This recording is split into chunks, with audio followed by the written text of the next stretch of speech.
آقای ایگور سرگیف، چقدر تیم‌های ایرانی رو میشناختین و چقدر آشنا بودی با فوتبال ایران؟ Just me. Да, yes. Знаешь ли ты что-либо о иранских командах и клубах? Ну, конечно, знаю. Неоднократно сюда приезжал, играл против иранских клубов. Это всегда было тяжело, в том плане, что здесь очень футбол на высоком уровне. Многие мои друзья, знакомые играют в иранских клубах. Джалал Машарипов, Рустам Ашурматов. До этого еще узбекские футболисты приезжали в Иран.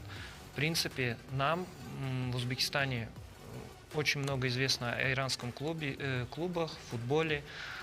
Мы пристально следим, смотрим в Лиге чемпионов, как иранские клубы выступают, и всегда рады за них, поэтому, я думаю, достаточно знаем. Ну, понятно, что я еще не играл, предстоит только влиться в футбол, но, думаю, мы достаточно знаем про иранский футбол. بله فرمودن که اطلاعات زیادی راجع به تیم‌های ایرانی داشتم، بارها مقابل تیم‌های ایرانی بازی کردم و تعداد زیادی از دوستای خوبم توی لیگ ایران بازی کردم و اطلاعات خوبی دارم تو جام باشگاه‌های آسیا مقابل تیم‌های ایرانی من بازی کردم و اینکه خیلی خوشحالم الان اینجام و خودم هم تا حالا برای تیم‌های ایرانی بازی نکرده بودم که از این به بعد قراره